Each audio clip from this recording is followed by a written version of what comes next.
salaamaaleykum àdduna warngal këpp ñëpp nuyu nañ leen ci Tektal TV di leen ziar di leen ñaanal di sax ko bu baax ngeen di nu ñaanal di am mbégte ak kontaante ci ànd ba yéen ànd ak ñun di wax ne seen bët suñ mbégte jëm seen nopp suñ bànneexu laa miñ seen taaxir lu war a suñ farlu di jaajëfal tamit waa diaspora bi gis nañ neen ñu joxe bopp bu baax a baax di consommer lépp Tektal TV Tektal TV YouTube bi Tektal TV page Facebook di Tektal TV l'officiel Instagram TikTok tout ngeen di nu consommer bu baax a baax tey nag ñu ñëw ak yéen ci lu spécial ak ku spécial ci actualité bi Tektal TV politique ñu invité koo xam na que àdduna wërngal këpp xam naa war nañ xam tur bi ku xàmmewul jëmm ji tamit yow leen war a xam lijjanti foo nekkoon ba yéex a xam kii mooy kan ndax àdduna xam nañ ko kooko di kan Clédor Sène defe naa ku dégg tur rek ràññee ko bu baax Clédor yaa ngi ci Tektal TV sa télé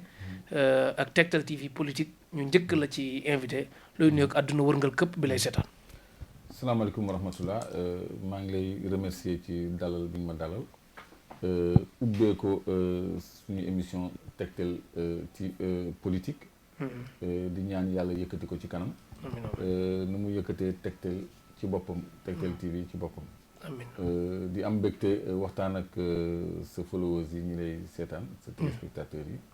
fas yéene am jàngat ak yéen ci xew-xewu jamono ji li ñuy wax actualité incha allah. macha allah jërëjëf Clédor Sène jërë ngeen jëf mbokk yi seetaan Tektal TV Clédor ñu bëri dañuy dégg Clédor tur bi mel ne lu mag jëmm ji. ci at fi ni dégg tur bi. loolu ku xamul kan mooy Clédor boo doon wax yaay kan. ci résumé tënk pour nit ñi xam ne yow mi toog yaay kan nooy wax. waaw nit ku jàmbure la ku téye boppam la koo xam ne dafa jékki-jékki rek benn année 88. actualité jañax ko ci kanam. ba ñëpp xam ko parce que jamonoy Abdou Diouf la woon nga xam ni démocratie dafa sooxe woon lool. notre opposition beeg notre askan bi dafa bëri woon lool. ba ñun ñi nga xam ne mus ñoo politique.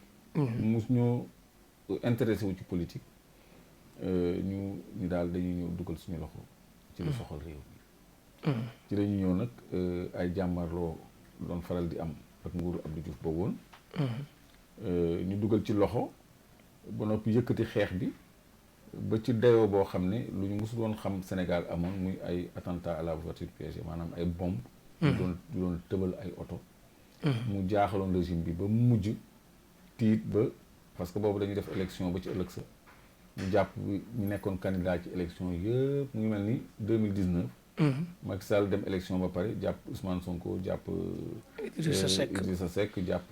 Madické Niang Cheikh Sall jàpp Madické Niang ñëpp tëj ci kaso bi. ma loolu bu amoon foog dëkk bi day yëngatu. lu mel noonu moo amoon 88. parce que bu ñu koy wax ndaw yi day naqaree gëm te candidat yi 7 la ñu woon ca booba. 7 la ñu woon. ñoom ñëpp lañ leen yóbbu ak ñi toftalu ci ñoom. parce que même ñoom Idrissa Seck ak ñoom Ousmane Ngom dañ leen boole woon ak Ablaye Wade. ñoom Landing Savané sax dafa rëccoon moom rek lañu jàppul woon. ñoom Amath Dansokho ñoom ñëpp dañ leen tëj kaso ñoom Ablaye Bathily ñoom ñëpp dañ leen tëj kaso. waaw donc ñun. loolu moo taxoon ñu dugaloon suñu loxo ci xeex bi mu taree. Abdou Diouf mujj libéré détenu politique yëpp. bokkoon na ci li ñu taxoon a xeex tamit. mbirum démocratie parce que boobu kay voté. du am photo ci carte votam. carte électeur am du am photo. loxo la ñu doon remplir carte bi ak bic. ñu doon laaj identification de l' électeur maanaam ñu mën a ràññee kiy voté. mooy kan. doon laajte ñu sàkk ay isoloir fu ñuy wéet pour voter. encre indélébile ba noppi wàccee âge électoral parce que bu njëkk 21 ans la nit ñi doon voté.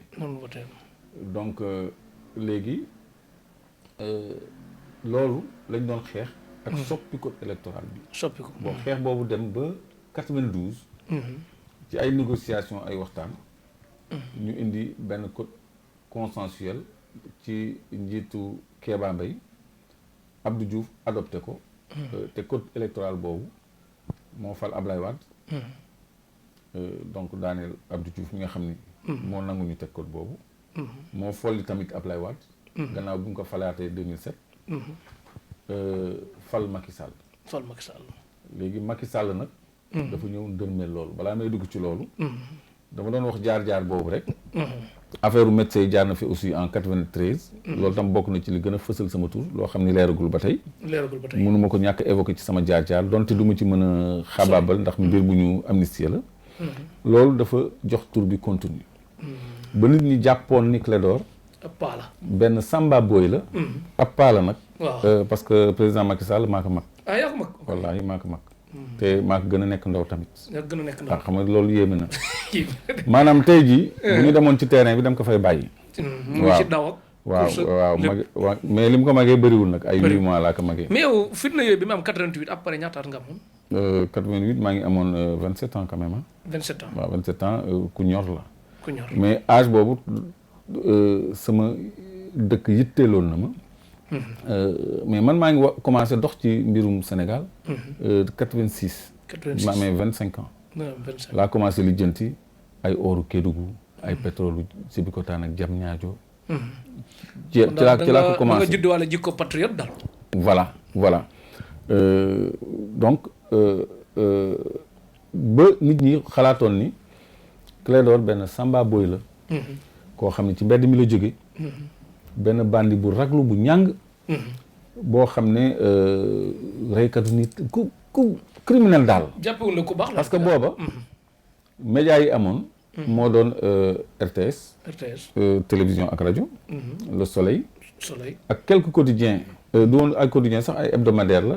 Walfadjri. ak Sud. yooyu ay hebdomadaire la ñu woon parce que amuñu woon moyen. génn bés bu nekk léeg-léeg ab semaine sax di nga séntu benn journal bi génnul. ba amoon na benn journal bu tuddoon Le Cafard Libéré. moom amul date de parution lañ ci bind. pare à l'improviste bu Mame Less Dia pare à l'improviste. heure bu paree rek ñu. voilà donc ci climat boobu la ñu nekkoon. donc nguur gi moo doon def communication. mais pardon loo def ban jàppe la ku ab samba bu jógee ci mbedd bi. parce que dañ ma jàpp tëj ma kaso ci affaire événement 88 yi puis ci affaire événement médecin. donc léegi te def naa ci 10 ans de prison. 10 ans waaw def naa 10 ans kaso. te maa ngi nii nekkaat ci terrain bi. mais 10 ans boobu rek nga mos dugg kaso wala demaat nga diggante bi. baagaate 10 ans boobu rek la donc léegi. Macky Sall kon mosul la tëj. Macky jéem na ko nag. mais sottiwul jéem na ko ñaari yoon mais sottiwul. te jéem gi mu ko jéem sax. moo tax ma commencé génn di communiquer. parce que 2017 dama jóg suba teel génn. waa dig ñëw civilu. ni ma yaay Clédor Sène waaw topp ñu dem. xam nga am na ay jamono France doon ragal terrorisme mooy affaire Charlie Hebdo bi ñu leen attaqué ak yooyu tout ça. alors ñu ne ma yow dégg naa da ngay waaj a placé ay bomb fii ci dëkk bi et cetera xam nga 88 amoon na te ay bomb la woon. mais xam nga loolu weesu na. waaw parce que man amatuma lu may xeex ci démocratie. parce que alternance am na bon une fois 2 fois voilà. ñu ngi ci yoon daal voilà. mën leen loolu du lu am. ñu enquête lu ñu tuma càmbar ma xool lépp.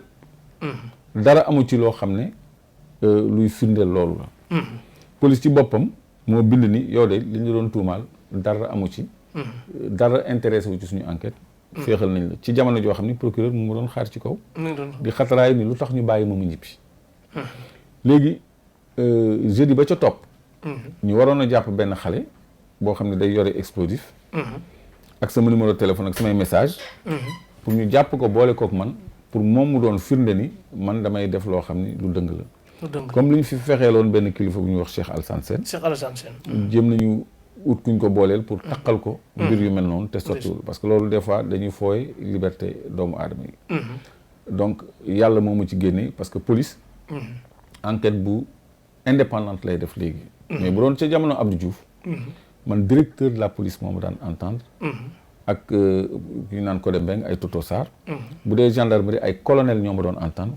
ay colonel Diédhiou dégg nañ ko fii ak commandant Ndiaye ay officier capitaine sax moo daan tàppe sama procès verbal. donc mais ñii ay inspecteur lañu. ñoom dañuy def seen liggéey. du ñu doxee ndigalu procureur wala ndigalu président la loolu moo ma ci génnee. kon heure bi doon nga dégg ñu denc ma. ñu ngi seen ay médias ay 2S ay TFM ay RTS ay Observateur ñu baal ma ci lim gi ay L'Écho ay As ay journaux yoo xam ne site internet yi ñoo ak ay site internet comme tooñ gi damay bañ mu ëpp. mu ëpp ok waaw. mais ñun ñëpp xamante nañu. alors ñooñu bu fekkoon ni loolu ñu doon jéem ci man antu na. ñooñu ñooy porter communication.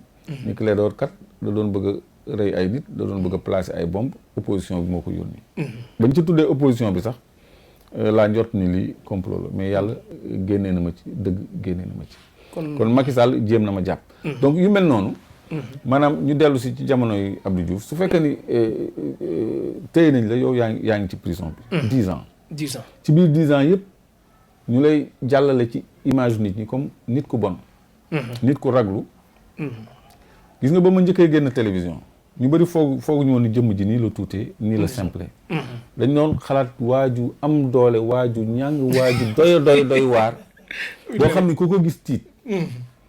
waajoo xam ni sax jàngul parce que léeg-léeg su may wax rëccale benn baatu français ñu ni kon kii dégg na français donc média dafa am doole. dafa am doole. média boobu moo ma yàqoon. ba nit ñi dañ ma doon sax ragal. média yooyu tamit. ñoo ma defaraat tey parce que ñoo may xëccoo ci jamono nga neex a xool. ndax li ma indi ci débat public mu bees. muy maanaam débat ci suñu koom-koom. bi jóge suñu suuf lu ñuy wax ressource naturelle. or beeg pétrole beeg gaz beeg yooyu. dama ci yee Sénégalais yi ci lu bëri lu ñu xamutoon. ci lu bëri. ma teg ko ci lu leer ak ay firnde. ci wàllu politique tam ma ci am taxawaay saa yu ñu menacé démocratie bi nga xam ne. dama ko xeex dej ci lu nekk dej ci 10 ans de prison. suñ ko naree salfaañi damay taxawaat moo waral sama taxawaayu tey. donc média yooyu. ñoo ma jox accès ci ñoom. ba ñu découvrir dëgg. kan mooy Clédor. ki ñu daan tuumaal ak jëmm ji ci boppam. ñu gis ni wute na lool. mais sa passé mosoo rey nit. mosoo gaañ déedéet. waaw to fi boo gisee ma koy waxee. muy rëy dina xaw a rëy débat yooyu. xam nga lan moo tax bëgguma ci xóotal. man dama am staff. mais xam nga lu tax mënuma ci ñàkk wax. bëgguma wane ni sujet bu may déranger la wala bu may gêner. noonu boo gisee ma waxee foofu xam tey par exemple joueur buy football. waaw bis buñ ko tegee ci banc bi supporters yi bëgguñu mu dugg. xam na ne mas dina taal seeni camp. wala attaquant bi dina ko romb dugal. wala dina am lu leen neexul ci moom. bu ne diw wërta toog ban am na lu ne yaakaar ci moom. bu ne diwoo fi gën. am na lu mu wane lu baax. kon buñ la jàppee bonal la. ba média bonal la tamit. il faut mu ngay leeral ne mosoo rey nit mosoo gaañ nit. mosoo def lu bon ak loolu xam nga man. man aw ma parce que bu dee doole moom amoo ko doole naturel nii. waaw xam nga boo jàngee ay karaté yooyu. aw ma problème mu. conscience loolu. ku am problème mu conscience. mooy wër ci télé yeeg rajo yi naan man de dañ ma tuumaloon man dama set. comprendre nga. xam naa la man def naa 10 ans de prison. gis naa fa ñu tuumaal. pour ay meurtre ay rey nit. ñooñu foofu la ñuy kannasoo dañuy dof. dañuy yooxu guddi. dañ leen di jéng. pour ñu bañ a sax gaañ seen bopp. yàlla daf leen di toroxal foofu. lu metti la ñuy dund. parce que doomu aadama bakkanam dafa foor. kon ñiy wax loolu. dañuy foo rek. te fii ak ay jamono. man dama yàkkamtiwul dara. mbir mi dana leer ba àgg ci nañ. ci àddina. ci Sénégal fii du yàggatul. parce que ñu ngi ciy liggéey. parce que am na lu ma ci diggee. loo xam ni maa ngi ci. yaa ngi ci man lépp lu ma diggee askan bi. di nga ko def maa ngi ci. moo tax bu doon sama sago. du ma ci xuus parce que amul kenn Sénégal ku ciy wax de. ku ci wax. du autorité yi. te man nee naa waa assemblée. nañu teggi loi d'amnistie bi. nee naa justice nañu ubbiwaat dossier bi. police ak gendarmerie ñu ngi fi tere nañ leen ñu wax ci. amul benn homme politique bu ciy wax. léegi nag man sama nattu mooy. la nga xam ne mission état la. nga xam ni état moo war a enquête. moo yor police yor gendarmerie.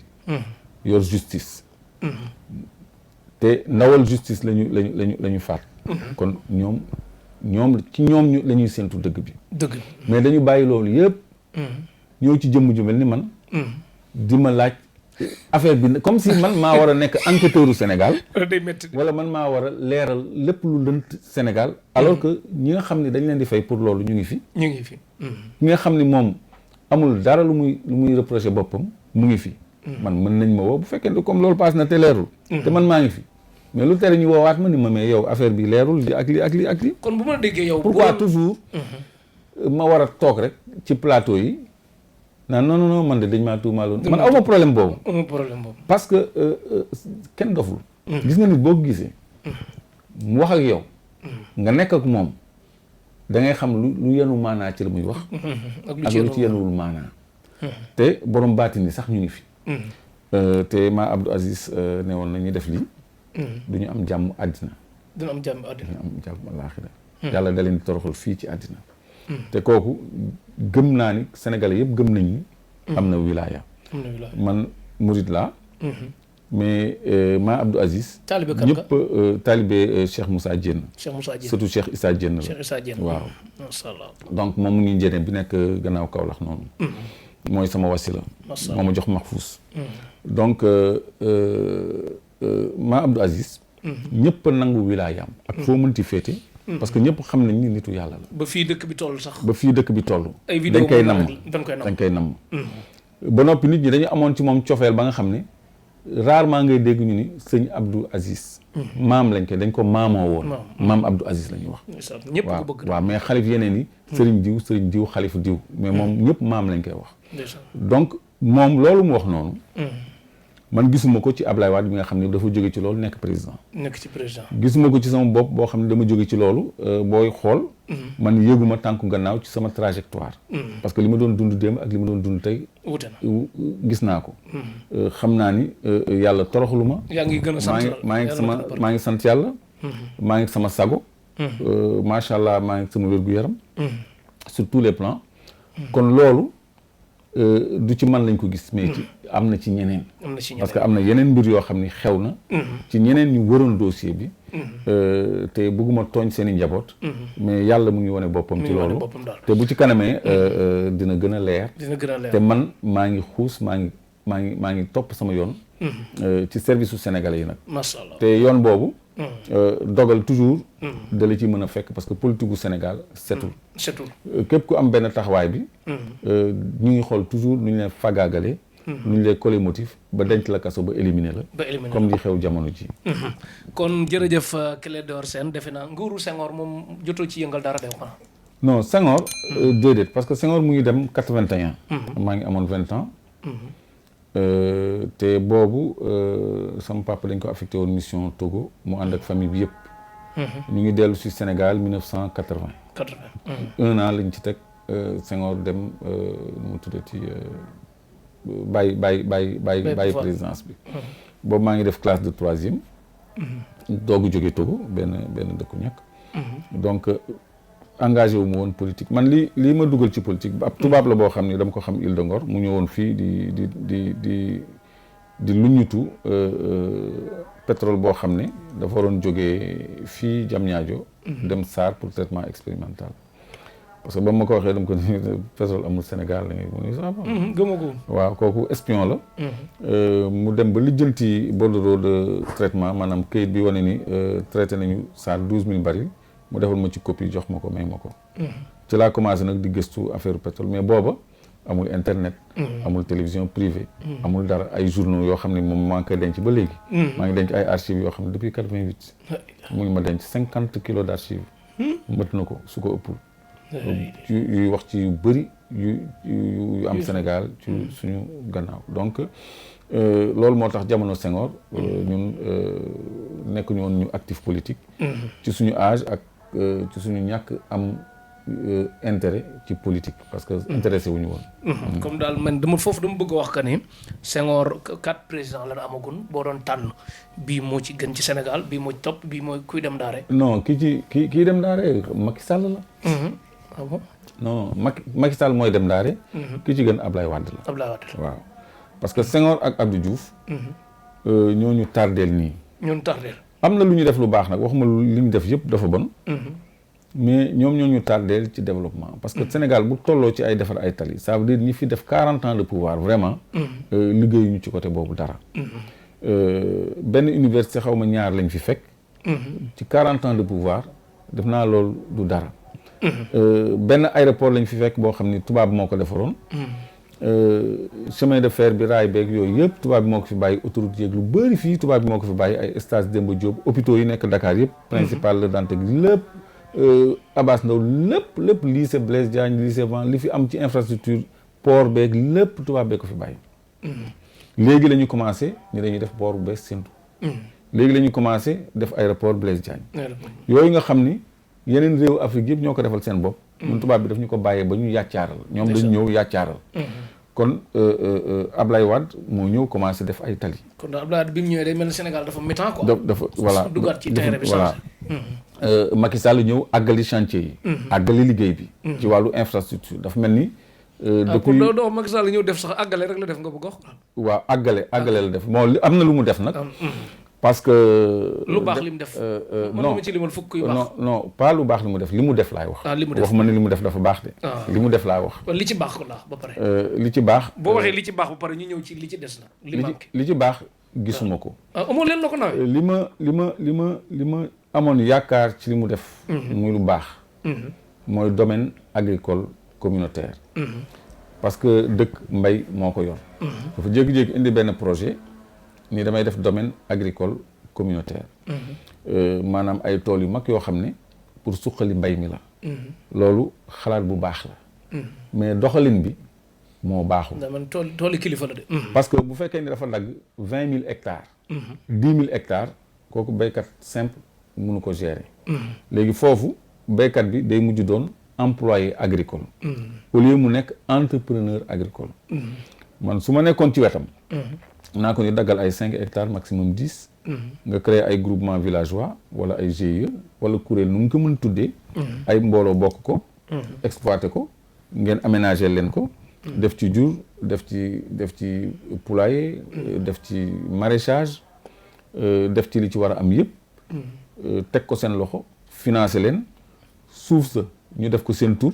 bu doon garantie banque ngeen créer banque agricole ñooñu mën a am garantie. comme borom kër yi ak borom terrain yi nekk ci gox-goxaan yi ni ñu koy mënee am garantie parce que dootul yoon tool mënul nekk garantie boo amee tool kenn mënul la lebal parce que tool bi amul këyit amul cadastre rural ak yooyu donc ci liggéey boobu xalaat bi baax na mais doxalin bi dafa lajj parce que dem nañu ba ci biir dégg ci ay détournement wu 29 milliards xaw ma 39 milliards bi ñu tuddoon Mbaye Niang jël ay israéliens indi leen jox leen marché yi ñu ciy def ay njuuj njaaj domaine agricole bi nekk Kédougou waroon am 52 bassins de pisciculture fi ñuy élever jën yi 52 lañ ci def donc liñ fa détourné yëpp boo ko boolee ci yeneen domaines yi mu toll woon ci 29 milliards ci li ñu xayma te boobu ab rapport inspection générale des finances moo ko xaymal loolu laa gis ci mu def loo xam ne jëloon na yoon bu baax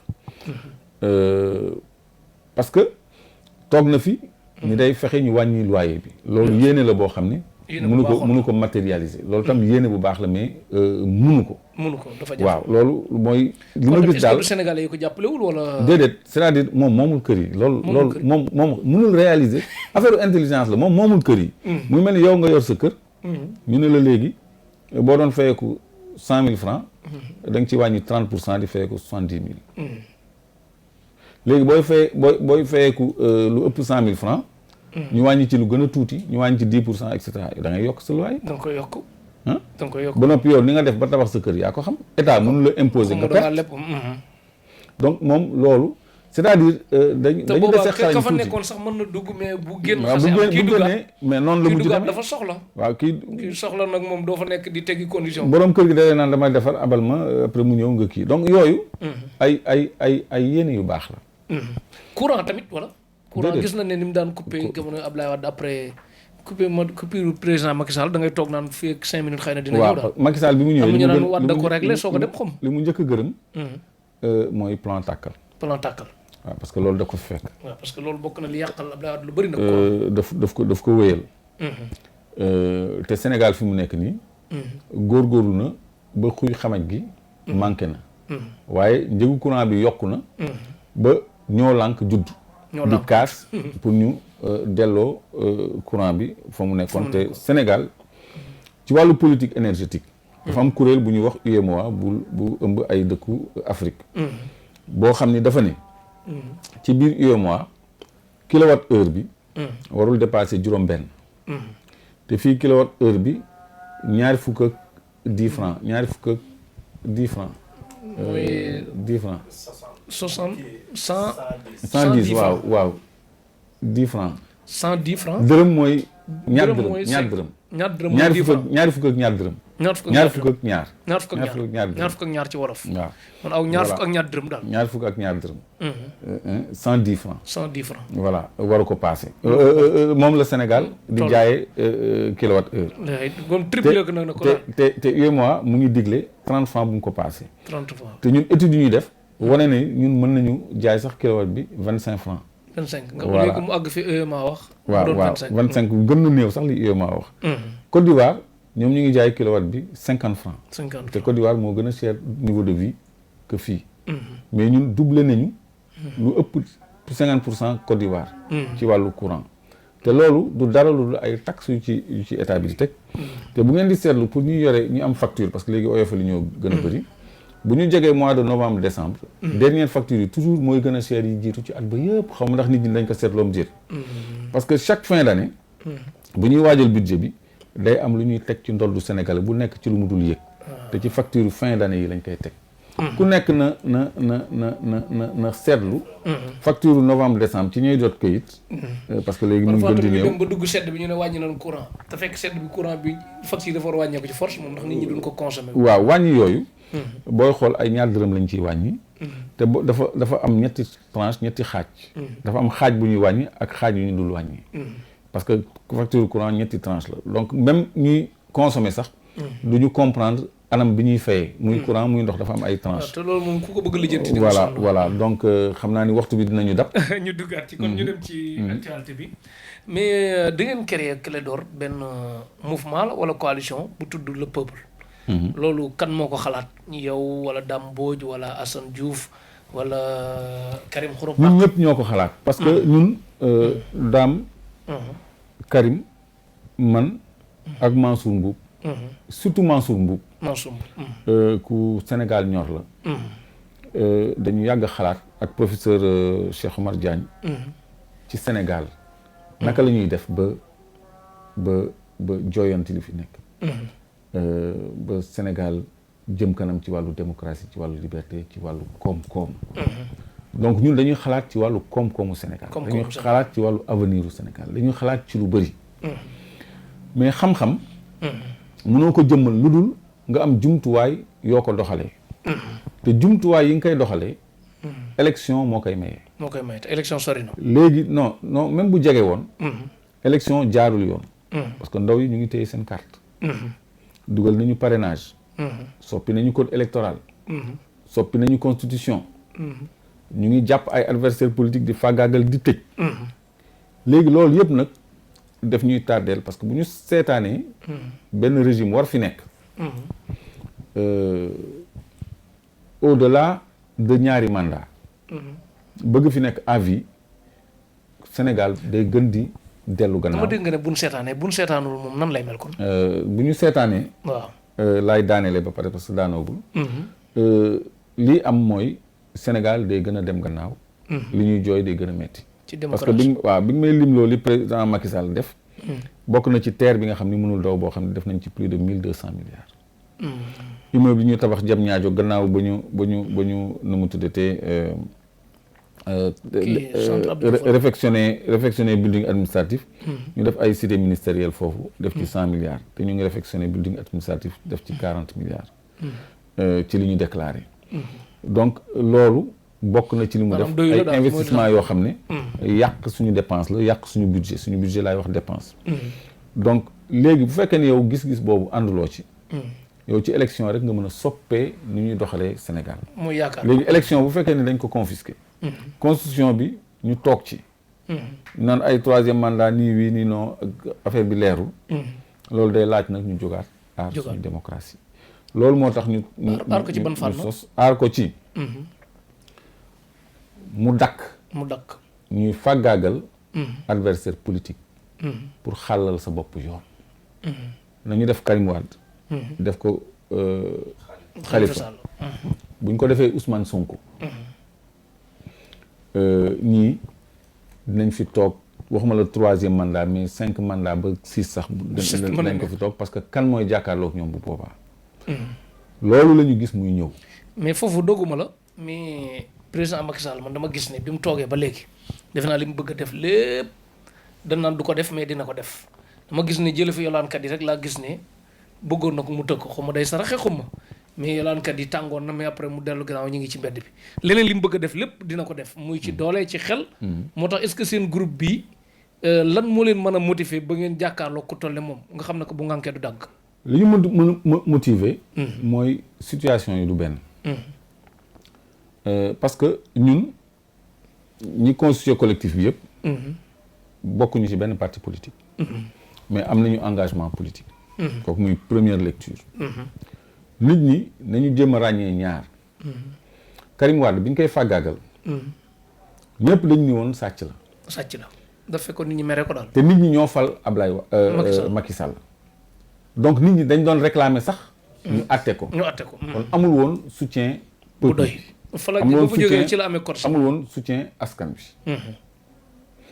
Khalifa Sall. Tanor ak ñi mu àndal ñoo ko ñaddal Macky Sall. ñoo ko jàppal ñadd ko. partem ci boppam. ñoo ko néewal doole ñaddal ko Macky Sall. kii Khalifa Sall. non ñaddal ko Macky Sall ñaddal mu yomb daal. waaw mu leen di waa PS. ñoo sacrifié Khalifa Sall. ñaddal ko Macky duñ ci mën dara day duñ ci mën dara.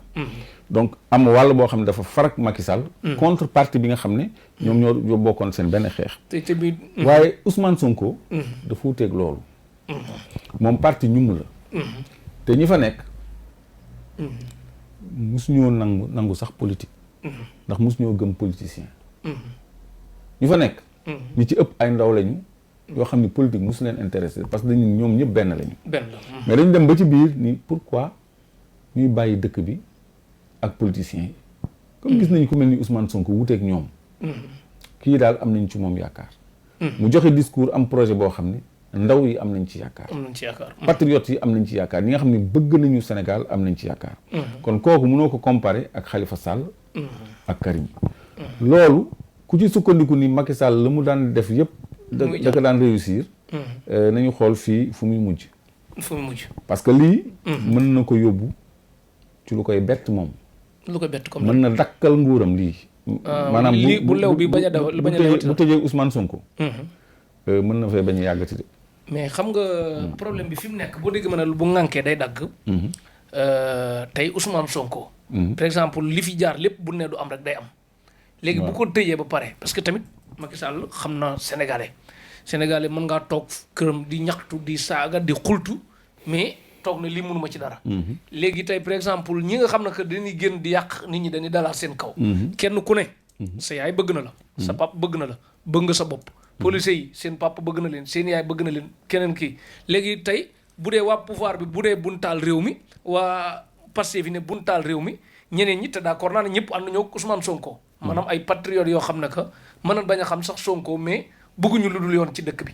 mais problème bi mooy la ci mën a fekk yow nit ki. parce que tey gis na nit ki kan Ousmane Sonko wala. non maanaam yow mi génn di xeex parce que jàpp naa ni ngeen waxee nii. maanaam du ay diplomatie moo koy faj. waaw comme diplomatie du ko faj jàkkaarloo ak jàmmarloo. waaw moo koy faj. waaw léegi foofu laa bëgg a wan ne la xam nga sa doole bariwul noonu ci saayir xam munoo. du sama doole man ak doole dàmbooj ak kuréel bi. mais ñun dañuy fexe organiser ndaw yi nga xam ne. dañ leen xëñ ñu wote. ndaw yi nga xam ne dañu yaakaar ci Ousmane Sonko. ndaw yi nga xam ne Sénégal ñor na leen. avenir du Sénégal ñor na leen. ndaw yi nga xam ne dañuy sacrifier seen bakkan ci géej gi. pour tekki. nañu def seen sacrifice boobu. pour Sénégal tekki. donc loolu mooy combat bi. parce que du sama dooley bopp ak dooley keneen. parce que keroog ba ñuy jël si Ousmane Sonko. du woon ñun ñii ñoo fa nekkoon di ko aar. mais ndaw yi.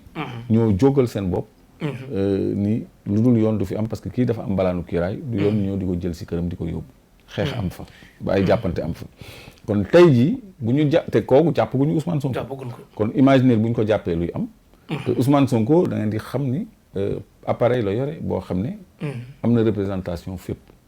ñun nag yoruñu appareil boobu. moo tax ñu boole suñu doole. ni dañuy taxawu démocratie taxawu yoon. dox ci diggante yoon ak képp ku bëgg a faggaagal adversaire politique. parce que lii buñ ko seetaanee. bu ñu paree ci Ousmane Sonko ci ñun lañ jëm. léegi démocratie dootu fi am. kan la Macky jàkkaar lool bu faggaagalee Ousmane Sonko kan lay jàkkaar lool. kenn kan moo ko fi mën a teree def bu boobaa lu muy def alors que moom donnul Sénégal moomul Sénégal moomul Sénégalais yi kooku muy benn ñaar moom jubul ñi mu àndal jubuñu gënuñ ñoo jub donc ñoom dañuy jalgati yoon gis nañu député bu farak ñoom dinañu jàpp jël suñu jaasi defante kook ñi nga xam ne dañoo bañ ñu continuer di fi toog ci 3e mandat ba samp si fax ay alpulaar te mujjul fenn te loolu flagrant délit la soxlawul mbalaanu ki moo tax ñun tamit ñu ne comme que ñii la ñuy teg ñu ngi koy teg fu ñuy jëm ñu ngi koy def bu leer bu ñu toogati ba ñuy bett nañu organiser wu ñoom droit ba ñuy am taxaw di ñu menacer ak jaasi droit bi Macky Sall am jël armée police def ci loxoom état d'urgence ak état de siège te mu yor majorité assemblée nationale kooku xam nga am na lu mu nar waaw léegi ñun dañuy toog di ko xaar dañuy organiser wu ci koñ ko ñaan yi organiser ay comité de résistance bu fekkee ni dafa nar a def forcing maanaam décider ni opposition dootul am Sénégal maanaam mooy faagaagal Ousmane Sonko bu boobaa nag mu joteeg Sénégal yëpp waaw parce que lii man foogoon naa ni dootuma mës a toll ci situation boo xam ni damay xeex mbirum démocratie man xeexu développement ci la ñu nekkoon débat xam-xam ci la ñu nekkoon débat ressources naturelles ci la ñu nekkoon ay affaire courant yi ñu wax nii dañu xalaat ay plan énergétique de politique énergétique yoo xam ne dañ ko ficelé ba pare ñoom Mansour Mbuub ñoom Dame Mbodj ñoom professeur Cheikh Omar Diagne ay kàngam lañu ay borom xam-xam lañu dañuy réfléchir ci Sénégal dañuy weccante xalaat ci Sénégal ak ñeneen ñu ngeen gisul ñu ngeen xamul ñoo xam ne am nañu compétence u tëggal Sénégal loo xam ni da koy teg ci yoon bu ko jëmale kanam et non yoon boo xam ni dañuy saaxee réew bi jébbal ko tubaab yi def léppay tubaab nasaxal fi diine nasaxal fi jikko dëkk bi ñu ngi koy yàq ci li ngeen seetluwul donc ñun loolu yëpp parce que suñu biir am na ñoo xam ni ku mel ni Ababacar Mboup adhéré gul ci mouvement bi mais yàgg nañu bokk di kuréelu liggéey pour bañ ñu saxal fi ay affaire góor jigéen pour collectif aar jikko yi ñun ñëpp ñu ngi ci ñun ñëpp ay Madina Dieng ki fi ñëwoon nii ñun ñëpp ñu ngi ci xeex boobu parce que dañu tàmm di boole suñu doole bu Sénégal soxla lii tamit loolu moo ko indi parce que ñu ngi jëm ci ay guddi yoo xam ne bëtam setagul donc ku nekk na waajal boppam te loolu moo waral taxawaayu collectif coalition citoyen le peuple te ñu ngi ci liggéey bi te balaa yàgg di ngeen xam liggéey bi lu mu doon waaw d'accord jërëjëf Clédor loolu am na solo bu baax a baax ci li ngeen wax ci mbirum tolluwaayu réew mi ak démocratie bi nga xam ne que sooxe na trop te am yu ñu dundoon ba war ko weesu di ci delluwaat ginnaaw léegi fi may waxee mooy beneen mbir mooy ci biir mbir yi lu mel ne mouvement Y'en a marre ñoom ngeen duggoon fa continuer du gën wala ñoom it ñu bàyyi li nekk fekk si leen wala tamit parce que tamit loolu est-ce que yéen a ngi koy xalaat mais ci loolu la ñuy jëm parce que coalition parce que tamit dégg na gis naa ni ngay xeexe ni caat mi ngi fees ak yu mel noonu xëy na tamit Y'en a marre doole bi mu am doole 2012 bii nii xaw na gën a faible daal est-ce que bu ngeen ko mën a ci loolu la ñuy jëm boo gisee ñu tuddee ko le peuple maanaam askan bi mooy place yu ñëpp a ngi ku ne mën na ci gis sa bopp lii nag bërki démb la judd bërki démb def naa bërki démb la waaw mooy benn def conférence de presse bërki démb la judd ñaari fan la am mais boo xoolee commencé na am dayoo parce que ñun ñu ngi enregistré retour yu bëri donc objectif bi mooy doole yooyu yëpp ñu boole leen def ko benn ci benn cadre boo xam ni le peuple lay doon nga xam ni ay nit ñoo xam ni ñu engagé pour Sénégal la mais wañu bu nekk il faut mu commencé ci benn dafa commencé ci ñi nga xam ne wóor nañu ci ñun ñi ci biir ku mel ni Abdou Karim Gueye du koy àndal ci xeex ba ci yàgg ñu woo ko ger ko du koy yàq xeex ku mel ni Dame Mbodj du koy dem ba ci biir wàññee ko parce que xeex yu bari fii dañ ko fi yëkkati ba mu yàgg ñu tegaat ko ci suuf ñu bëgg cee jiital nag ñoo xam ni xamante nañu seen biir te xam nañu li ñuy def du fas yéene wu ci yee am tànku gannaaw donc ku mel ni ñi ma lim yëpp bëgguma lim ñëpp ku mel ni Assane Diouf doo xalaat Macky woo ko naan ko kaay ma jox la nga teg lépp ci suuf donc ñun ñi xamante nañu te yaakaar naa ni Sénégal xam nañ ñu donc ñun ñoo sos loolu ba noppi di ci woo ñëpp parce que am na ñu ci jot a waxtaanal ci ñi ngay lim noonu. Guy Marius Sagna woo naa ko téléphone ba ñuy def conférence mais daf ma ni ci kuréel la nekk. dañu nekk di waxtaan après yooyu donc dinañu gisee parce que. ñu ñuy pousse ci combat boo xam ne ñun ñëpp ciy jóg. même buñ ci àndandoowul ñoo koy bokk. xalaat kon ñu àndandoo ci mooy gën. Xalaat TV woo ngeen ko la. Xalaat TV. waaw. non ñooñu est-ce que am nañu téléphone. parce que xalaat tamit dañuy gis yu bari yu xam nga xalaat dafa nekk lu anonyme. man mës naa échanger teg ñoom mail. mais ñoom lu anonyme la doo xam foo leen di fekk doo xam adresse loolu aussi. vraiment mënuñu ko jëfandikoo. kon xalaat kon. ki lay door ne soxla na lu dul di jëriñoo. seen ay contribution ci débat public bi di ko rafetlu. parce que ñoom aussi ñu ngi gindi askan wi comme Claire Vision bi ma bokk li ko tax a jóg. Claire Vision gindi askan wi la sant. kon ñoom tam ñu ngi ci liggéey boobu. mais xëy na. seen formule ñoo xam lu tax ñu jafe ko noonu. xëy na bu ñu fësoon tamit. léeg-léeg ñu indi leen ay jafe-jafe. wala ñu indi leen xewal ba sànq. ñu indi leen xewal ba sànq leen parce que doo xam foo leen di géré doo xam foo leen di yere. doo xam foo leen di yàqale doo xam parce que loolu tamit stratégie la. man des fois sax dañ ma naan ndax man moom Xalaat TV ak tout ça. mais loolu nekkul donc loolu. kon daal xalaat daal nangu nañ sa liggéey baax na daal macha allah. dëgg yàlla zéro faute ci liñ gis. léegi ci biir mbir yi maanaam xeex bi ngeen xam ne que yéen a ngi koy xeex. dañ gis ne Ablaye Wade li ko daaneel bokk na ci ay rapports yu bëri kenn ku ne da doon way tamit dem nañ ba àgg ci dépassé ko. rapport yu bëri mooy lan. comme ñiy rap dem ba àgg. rappeur waaw. dem ba naan góor gi dee na nangam ak nangam. xeet googu. tey tamit est-ce que tamit ñooñu ñu ngi ci seen xeex bi yu mel noonu pour accompagner leen. ay rappeur waaw. mais Abdou Karim Gueye xam ngeen ni rappeur la. wala xamu leen loolu. non xam na ne rapport mais pour muy rap. c'est-à-dire ñun suñu xeex. teguñu ko ci ay rap. dañ ko teg ci xam-xam. ak détermination. parce que affaire bi dafa sérieux trop. waa Y'en a marre am nañu ay rappeurs. président Macky Sall mais bu fekkee ni taxawu askan wi moo jot. c'est vrai rap. benn moyen de communication la. comme li may def nii. mais loolu rek du doy. parce que day laaj wàcc ci terrain bi. parce que boo gisee moo xel foofu li ma la bëgg a wax. mooy président Abdoulaye Wade bi mu fi nekkee. bu doon jàpp na ne am na télé bu koy jàppale benn la. muy RTS. te tey jàpp na loolu rab dara de. ba maagale fi may bëgg a waxee dama la bëgg a woon fi may waxee quoi. kii fi nekk muy président Macky Sall bu ñu jàppee ne am na télé bu koy xeex yombul. booy lim bu télé bu équilibré ñaar ngay lim. pare nga ci defe naa. beneen bi. président Abdoulaye Wade au lieu que ñu doon ko bañ a jàppale au contraire defe naa xeex bi dafa ëppoon ci di ko xeex.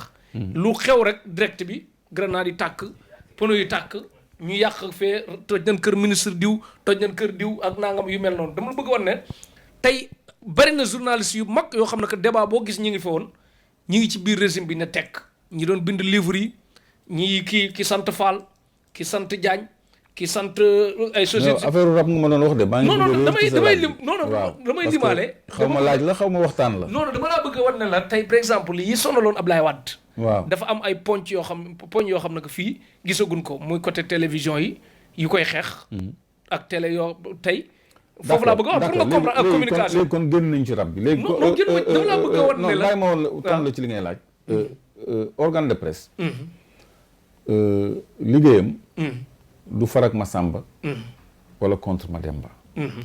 liggéeyam mooy ànd ak dëgg. ànd ak dëgg. ànd ak dëgg ànd ak askanam. ak intérêt askanam. 2000. bi Abdou Diouf di daanu. presse bi presque moo ko daaneel. parce que moo doon joxe résultats yi en direct. en direct. du lu mu fabriqué. mais lu ñu taf ci bureau de vote yi. ñu def la doon siiwal. ba nga xam ni. soppi résultat yi dafa demoon ba mënatul woon a nekk. ci anam boo xam ne day changer verdict bi. kon foofu presse bi joué na fa benn rôle. mais mënuma wax ne dañu faraloon Ablaye Wade. mais la ñu def profité na Ablaye Wade parce que bu ñu ko deful woon xëy na ñu soppi résultat yi. Ablaye Wade bi muy daanu. presse bi jàppale na askan wi. parce que presse bi yëpp. dañu ànd campagne. contre Ablaye Wade. léegi dafa am phénomène bu bees boo xam ni ay patron de presse dañu nekk ci ay lobby ba ci ay tubaab sax di lëkkaloo ak ñoom pour am ay lignes yu ñuy défendre ak ay objectifs yu ñuy défendre léegi da ngay gis acteurs politiques yu bëri yoo xam ne léegi dañu comprendre loolu ba dañuy créer ay organes de presse léegi da ngay gis ku yor partem yor téléem yor rajoom yor journalam bëgg-bëggam dafa wala mu yor site internet am homme politique yu bëri am nañu journal bu ñu bokk wala site internet bu xam dañ ko financé wala et cetera man mii tey jii su ma amoon moyen damay am site internet parce que am naa lu ma communiquer ak askan bi léegi man su ma amoon site internet du may Macky Sall lu bëri du fi nekk di xalamal Macky Sall donc dañu dem ba bëgg a dévoyer sensu média yi léegi télé yeeg rajo yeeg journaux yeeg yooyu dañu war a féete ak askan bi su fekkee ni nguur gi nekkul ci dëgg di jalgati àq ak yelleefu askan wi dafay ñaaw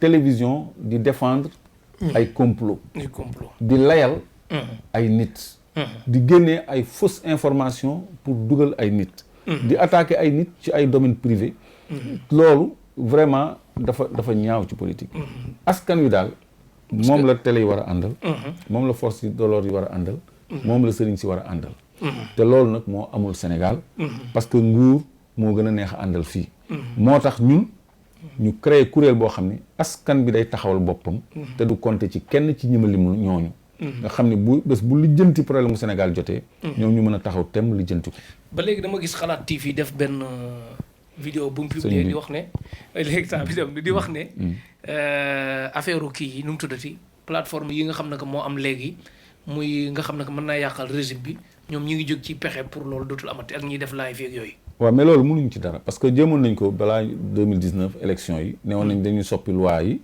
pour réseaux sociaux yi Facebook ak WhatsApp ñu réguler ko ba bëggoon modifier loi bi pour loolu mais loolu xam lu mënut a dem comme nga jékki-jékki ni da ngay wàññi loi yi te yow xam nga ni moomoo kër yi loolu ak cuune la nga ni da ngay réguler réseaux sociaux yi te serveurs yi nekkuñu Sénégal yi ci gën a amul doole ay Microsoft ay Google ay Facebook ay WhatsApp ay yooyu nekkuñu Sénégal yooyu du moomeelu Sénégal ba Sénégal dafa saña ñoo ni yow WhatsApp dootul daw fii gis nga naar yi koy def Arabie Saoudite mais ñu nekk foofu dañuy woote WhatsApp léegi ak ay Dubaï te bu njëkk mënutoon a nekk ndegam ñooñu ñoo ko mënul te ëpp suñu doole mais moom naka la koy defee dina jafe de loolu day wane rek ni réseaux sociaux yi da koy déranger te bëgg na leen gàllankoor noonu la waxee ni programme yenn télé yi ak yenn site en ligne yi sax dañ ko war a xoolaat donc loolu dictature la contre dictature boobu la coalition citoyenne le peuple di xeex parce que liberté yi waruñu nangu benn Macky Sall di ko salfaañe te dina am mbetteel bu méttee métti parce que mu ngi xeeb liy ñëw te lu mu rendi ci loxoom lay nàcc loolu man maa la ko wax lu mu rendi ci loxoom lay nàcc parce que am na loo xam ne xam nga nit boo ko sësee ci mur bi ñun dañoo sës ci mur bi ak couvre-feu waaw dañoo sës ci mur bi ku ñu sës ci mur bi amoo beneen choix lu dul xeex waaw tëjal muus ci néeg rek di nga ko tëji wala nga xeex ak moom ñaar yooyu mooy am voilà parce que man fi mooy dernier laaj bi sax ci la ñuy tàggatoo ba après nga wax seen programme li mu bëgg ñëw mooy da ngay seen ci biir homme de tenue yi gendarme yi yaa ngi dégg ku fa jaaroon dan naan lii du yoon policiers yi ñan ñuy wax lii du yoon comme par exemple fi naan lii du yoon mooy section recherche bi ñu jëlee dossier Adji Sarr ak Ousmane Sonko après ñu nangu ko yaa ngi dégg ñu naan ay rumeur ñu naan war nañ changer commandant ba ak yu mel noonu ñii naan PV bu waruloon génn ci bitti ak yu mel noonu lu ne di am léegi bu demee ba journaliste bi am fu mu féete kii atte am fu mu féete kuy maanaam lépp loo soxla boo soxla ab imaam sax di nga am imaam yu ne imaam yi ñoo ne nanga waaw léegi dëkk boobu nag ba ci xalifa yi waaw léegi nag léegi loolu lu koy régler nag fan lañ jëm waaw loolu moo tax mu important démocratie taxaw loolu boo ko bëggee régler du ay xeex ay defante ay tëjante moo koy régler mais constitution bi ak ni réew mi tëddee prévoir na luy régler loolu mooy da ngay xaar ba Macky fëgal nga ni mankat diw laa bëgg mu soppil ma dëkk bi dox yorinam ak doxalinam moo ma gën a doy ñu jël kenn pour mu jubbanti joyanti tegaat Sénégal ci raay parce que bu ñuy jëm ci élection ku nekk dana laal fii metti maanaam tawat yi nga lim yëpp ak yeneen dañu loolu lii laa ci am comme saafara mu ngi tuddee ko programme. nit ñi mën a tànn ku leen doy pour ñu doxal loolu. mais bu fekkee ne dañ ni kenn du ko fi tànnee. élection sax kenn xamatul fu muy amee. saa yu la neexee nga def 2019 bëgg a dem élection nga ni da ngay fàggaagal Karim parce que mën na laa gagné da ngay fàggaagal Khalifa Sall parce que mën na laa gagné. loolu yëpp doyul de. nga ne non attends Pape Diop de xëy na waa PDS votel ko Hadjibou Soumaré de xëy na waa PDS votel ko. Massamba ak Mademba xëy na xaaral ñooñu ñëpp nga créé parrainage. éliminer 26 candidats indi 26 candidats Bougane kat société civile la jóg na am na doole. ñoom ñëpp ñoom Abdoul Mbaye ñëpp daal. nga décider yow ci sa coobare. ñii duñu bokk élection. daal di tànn nag ñi ngay bokkal élection. day métti de. waaw te léegi loolu mel na jëriñatu fi dara sax. loolu la ñu bëgg mu dakk ci réew mi. te loolu bu amul maanaam élection yu jaar yoon bu amul fitna mooy am. te lii daf may fàttali rek li amoon 88.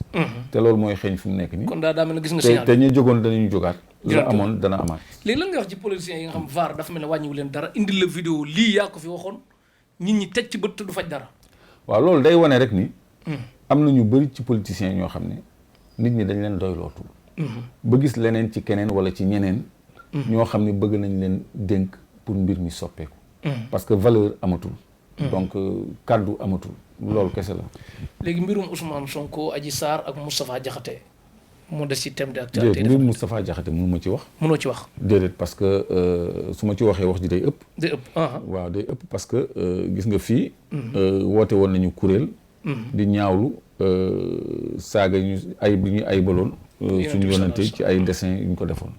donc li Moustapha Diakhaté def. lu ni mel la. te bëgguma wax luy yëkkati fitna. parce que ñun dañu dajaloo ci benn kuréel. rassemblement des Sénégalais. contre l'islamophobie. donc te jullit yonant bi alayhi salaatu wasalaam. mooy sangam. li ñu jàngal moom moo ñu war a gënal lépp. suñuy waajur ak lépp moo ñu war a gënal suñuy waajur. waaw léegi boo demee ba di yëkkati yenn kàddu yu ñàkk teggin ci moom. ci kilifa. waruñu yem ci yedd la. mais bugguma ci sore daal. bugguma ci sore da ngay bugguma ci sore du tàng xool sax parce que man ku ànd ak sama sago laa. mais damay wax lu ma gëm. moo tax bugguma ci sore daal. jéggi na daal dayoo loolu. donc mbirum Ousmane Sonko beeg Adji Sarr bi tamit. ñëpp xam nañu complot la 10 000 versions yi ci am waaw. amul 10 000 versions. benn version moo fi am. muy version xale bu jigéen bi nga xam ni moom dafa ni dañ koo siif. ay yoon. tiimale ko ay fetal xoj ko. te ñi dëkk ci kër ga yëguñu tinuñu. te ba muy dem di porter ji plainte ab 4x4 moo ko fi jël si boo xam ne. ki ko moom waa APR la. papam politicien bu mag bu ñu ràññee la Thiès. ci biir 4x4 bi docteur nga ca. avocat nga ca. maanaam ku war a bind plainte ak ku war a saytu mu nga ca. def naa viol du demee noonu viol lu lay bett la wala lu ñu la forcer la. doo am temps wu organiser lu mel noonu ci jamono joo xam ne couvre-feu la. 9h kenn waratul doxantu. masseuse bi au delà de 9h mu nga fa woon au delà de 10h 23h la oto ba ñëw. loolu yëpp am ci rapport médical bi génn ci ëllëg sa. lu gaaw plainte bi section de recherche woote ci ëllëg sa. lépp am taf. rajo yi yëpp ŋàbb ko ci ëllëg sa lépp ñu ni jijee mu noonu mbetteel boo xam ne ñun dañ foogoon ni am nañ ci lu leer. mais plus ñuy dem ci kanam plus mbir yi di màbb ba ñu xam ni lii ay complot la. dafa fës ba ci procureur dafa dem ba tuddutul Ousmane Sonko léegi X lay tudd. kon loolu. rek laa koy tënkee. ak assemblée te loolu ak assemblée. lantinoor. loolu moo waral. nit ñi war a aar suñu àq ak yelleefu citoyen. aar suñu démocratie. fexe justice tëddee njaaxaanaay. bañ politicien di utiliser justice parce que procureur. dafay politique. parce que dafa viser X ci plainte am. donc loolu dafa war a dakk.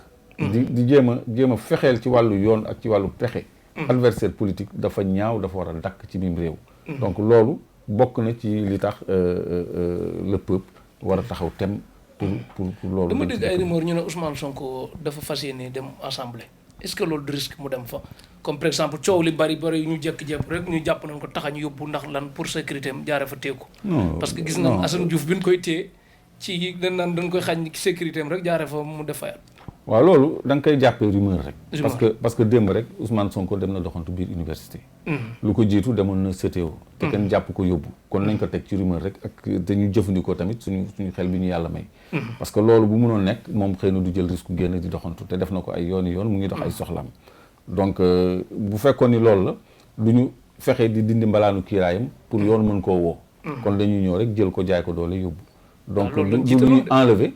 mais ci procédure la ñu nekk ci dëkk bu am comme le minimum de droit la ñu nekk loolu vraiment xëjul ci xel. maanaam wóolu nga yoon daal fii dëkk bi. wóoluwuma yoon de waxuma dama wóolu yoon de ñu waxoon dañu wóolu yoon yëpp fàggagal nañ leen. Karim bi ñu ko woowee daf ni moom day ñëw mu nga France je fais confiance à la justice de mon pays mu ñëw gis nga mu demee. Khalifa Sall bi ñu ko toppee non bu leen inquiété wu je fais confiance à la justice de mon pays gis nga mu mujj.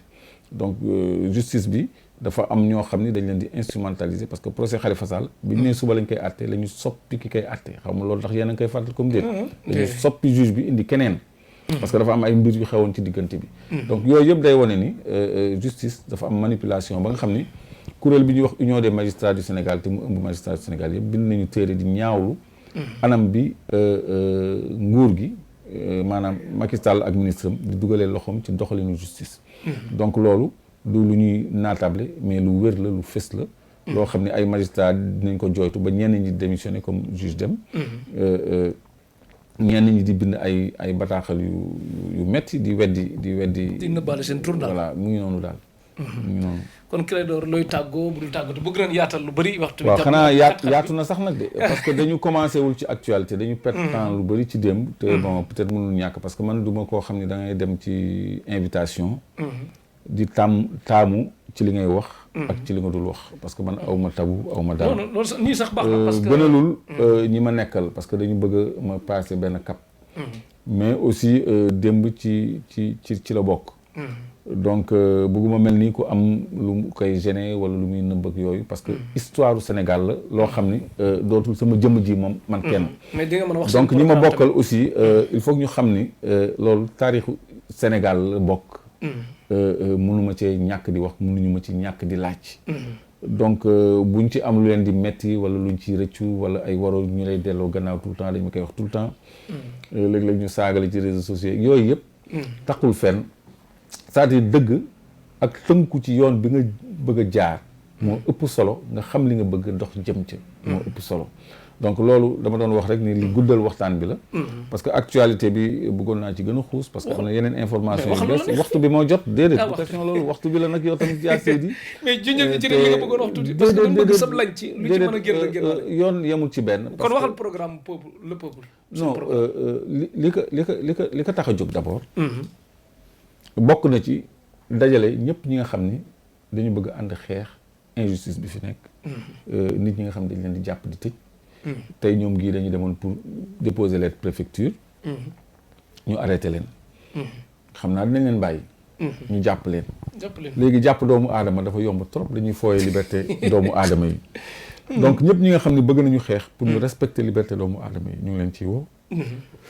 ñëpp ñi nga xam ne ay kuréel yu organisé wu la pour taxawu Sénégal ñu ngi leen ciy woo ak fu ñu mën ci bokk te bokk na ci li ñu tax a jóg aussi ñu fexe ba ndaw yi ñu jox leen seen àq ak seen yelleef ñu jox leen seen carte électeur loolu tollooguñ ci mais dañu nekk ci loo xam ni dafa am lu tàng muy ni ñu bëgg a dëxëñee Ousmane Sonko yóbbu ko bétuwaar du ñu nekk ci loolu ngay jiital yeneen poñ yoo xam ni moo la tax a jóg parce que lii lu tàng jër loo xam ni danga ci war a am taxawaay léegi ba mu wees ñu doog a jàll ci yeneen ponk yi kon taxawaay bi temm mooy dictature maanaam jaay doole duñ ko nangu Sénégal te lu mu leen jaral incha allah dinañ ñu ko jaral parce que wax nañu ci lu fës na danañu organiser ndaw yi ci koñ-koñaan yu nekk ci gox-goxaan yu nekk ci dëkk yu nekk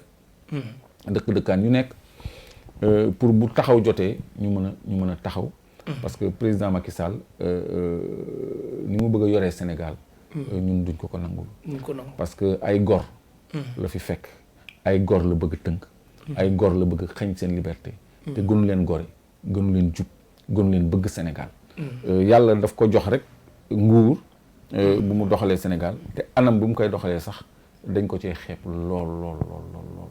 parce que gis nga teeram bi rek exemple gestion la. mënu koo dawal ba léegi. loo xam ne mënut a nekk. da ciy dugg nit ki lu mënut a nekk yow war nga ko xam. mais ci lu mënut a nekk lay dugg domaine agricole communautaire yooyu may wax. dara doxu ci. terre bi doxul. gis nga autopont yi ñuy tabax nii. waaw côté jëppal bi noonu. waaw dañoo arrêté yënga dañoo arrêté. lu tax. dañoo arrêté parce que nee nañu dafa am ay problème dañuy toog ba ay jëmmi jamono. ñu doog ko réglé te gas nañu ba pare. gas nañu ba pare gàllankoor ñu dëkk foofu. donc ñoom amuñu sens su planification ci la ñuy def. gis nga Foundiougne. pont la ñuy def. pont bi depuis des années mënul pare. te pont Gambie bi pare na te boobu moo gënoon a metti. xam nga parce que boobu liggéey bu sérieux la woon. gis ngeen pont Faidherbe bi koy Abdoulaye Wade di changé yéen xaw ma ndax yéen a ngi koy fàttaliku. est-ce que xam nga pont Faidherbe bi dañ ko soppi. soppi nañ ko. pont Faidherbe. ba fi tubaab bi bàyyi woon ak ba fa nekk. du benn de. du benn dañu teggi ba fa nekkoon. teg fa indi bu bees tàq. boobu moo gën a jafe Foundiougne ñoom fu mu nekk ni daal war jot na ay loxo yu compétent téye Sénégal doxal ko may leen góor gi mu àggale chantier yi tamit loolu tamit du pexe. non même góor non loolu du pexe. parce que état continuité la. keneen bu ñëwee mën na doxal. parce que du góor gi rek moo mën doxal. keneen bu ñëwee la preuve Macky Sall am na lu mu fi fekk. am na ay chantier yu mu fekk am na ay financement yu mu fi fekk. te àggali na ko autoroute à péage bi moo ko àggali. yeneen projet yu bëri moo ko àggali. fekk na fi hôpital fii Diamniadio. équipé na ko hôpital bi nekk wetu golf nii. dalal jàmm bon yéex na koo tijji sax kooku waroon na ko tijji bu yàgg mais da ko fekk mu pare. équipé ko doxloo ko rek mais ba léegi hôpital boobu mu ngi sooxe mënu ko doxal. université bu bees mais ñu ngi ko ciy xaar ba léegi sottiwul université Amadou Mahtar Mbow kañ lañ ko dala wax. mais moom li ko ñor yëpp pare na. maanaam taax yi nga xam ni kenn dëkk fa te nekk Diamniadio rafet loolu bëri vitre rek loolu. yooyu moom défi la ko def yooyu àggali na ko. yooyu mu ngi taxaw mais université yi xool Touba kañ la jublu si université. léegi ñu inauguré ko de ñoo am ful. Murid Pastef. war nga ma xal état nga xam ne yow yor nga budget 4000 et quelques milliards ñu jox la ko. léeg-léeg ay doomu aadama yuy dajale seen doole pour tabax benn projet yow ñoom réglé nañu seen problème. Murid Pastef yow munoo université Cheikh dañu soxla liggéeykat ci bopp réew mi wax dëgg yàlla. dañu soxla suñu réew nañu tegal système démocratique buy dox. ñun ndaw yi ñu jox leen seen carte ñu defar code électoral bi ñi war a bokk ñu bañ am jaay doole bañ am tëjaate kaso bañ am ràññeek xaj ak seet. ñu nangu suñu réew liggéey ko parce que dafa jot nit ñi dañoo sonn.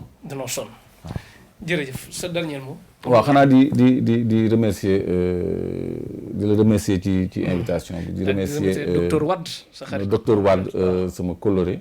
parce que moom daf ma ni dama ko ni waroo maa invité yow da nga may convoqué rek ma ñëw. yow lu ma jàpp naa ko bàyyi ndax dafa am taxawaay ci man. te yàlla daf ko def nit ku baax maa ngi koy ziar di ziare soxnaam si nga xam ne xam naa ko te gëj nañu gisee. waaw te ak Baye Massamba Diop mi nga xam ne mooy cadreur yi Petit Sow ñoom ñëpp. Tektal TV daal nga ñaanal ko ci Tektal TV di leen ñaanal seen émission Tektal politique nag. dafa fekk ma sonn lool. non dañ lay jëlaat bu gën a dafa fekk ma sonn lool parce que fan yi aw ma noflaay. aw ma nelaw aw ma. mais fii moom sa kër la mais xam naa yoon yemul ci benn incha allah. benn yoon diñ ko. muy sa xarit yëpp incha allah. maa ngi sant di gërëm ñëpp. di daje askanu Sénégal. di leen wax ni ndaw yi surtout. na leen seen réew ñor. te ñu am sensu intérêt général maanaam lu ñëpp bokk. Sénégal fii kenn du ko fi lijjanti. ay benn nit. ku mel ni Mansour Mbuub ñoom Dame Diop ñi ma àndal. ñooñu pare nañu def lépp ci Sénégal. mais amuñu moyens yi parti politique am. wala yenn milliardaires yi am. wala ñi nga xam ne dañoo am mbooloo yu bëri am. ñun yoruñu ay kuréel yu mag a mag. mais gis naa ci ñoom pas-pas bu rëy rëy ci Sénégal. ndaw yi li mu leen jaral pour seen réussite bopp. pour seen tekki bu leen jaralee. ñu dem ci désert ba. ba di fa dee yu métti. dem ci géej. di fa dee yu métti. pour rek tekki. daw dëkk bi pour tekki. coono boobu ak risque boobu. buñ ko jëloon pour xeex li fi nekk mu jóge fi. kon seen tekki dina mën a doon seen réew. tukki rek taxul a tekki. mais fii buñ fi defee jom jooju ak fulla jooju. foqati li ñu moom. seen demin dana gën a mucc ay fii ci Sénégal. macha allah waaw loolu mooy message bi. jërëjëf ndaw ñoo ko moom. kon dégg ngeen ko Clédor Sène lan doon dalal ci Tektal TV politique waxtaan bi gis ngeen dañ ko fekk mu sonn ndax programme yi di leen wax ne kum man di doon nag nga jàpp ne Sénégal boo amee fukki nit yu koy defar fexeel bokk ci boo amee fukki nit yu koy yàq nga bañ ci bokk di wax ne nguuru yàlla rek moo dul jeex te tamit nit bul toog ñu lay conseil te liñ lay conseil dernière décision ba yow la lu ci am rek sa tur lay compter nga bàyyi xel loolu bu baax a baax ndax tey day am démb am ëllëg am bërki démb am lu mu ci man di doon nettali bi daf fi des kon na ne rafetal lépp te koy teg ci yoon boo doonee magistrat fexeel ba magistrat yépp ku la xool nga mën a fees place bi nga doon journaliste nga mel noonu nga nekk société civile mel noonu ku man di doon nga bañ a jiital parparloo wala dudul dëgg ndax dëkk bi nekk boo waxee lu arrangé président Macky Sall ñu ne day xeex nguur gi boo waxee lu ko arrangé ñu ne day politique kenn mënul xam dëgg ki féete dëgg ak askan wi kese askan bi soxla dëgg ñooñu leen soxla patriote yi ñu xool nan la ni doxale Sénégal ba joyanti ko parce que ñi nekk ci état bi naan ñii buñ taal dëkk bi ñii naan ñee buñ taal dëkk bi kon loolu yépp du pexe bi mooy lan nan jiital dëgg di dox ci dëgg te nangu dëgg kilifa diine yi ñuy bañ a doon tamit médecin après la mort di teel a wax di teel a dànkaafu balaa ngay atte lu mu ma di doon daal ñu bàyyi ko xel bu baax a baax gërëm nañ la kontaan nañ ci yaatal bi ak jaar-jaar bu rafet bi masha Allah ndax tamit yàlla moo xam nu muy sàmmeeb jaamam te surtout maa ngi nuyu Cheikh Moussa Dieng di sët Cheikh Issa Dieng di sama xarit bu baax a baax waaw moom foofu la bokk bëgg ku baax doon murit doon taalibe Clédor kër gi sa kër la Sène waaw kër gi sa kër la amul sikki sàkk heure bu la neex ak képp ku man di doon tamit boo amee lu baax loo mën a jëriñ askan wi rek dinañ la dalal bu baax a baax soo dikk loraa ngi dëkk jaajëf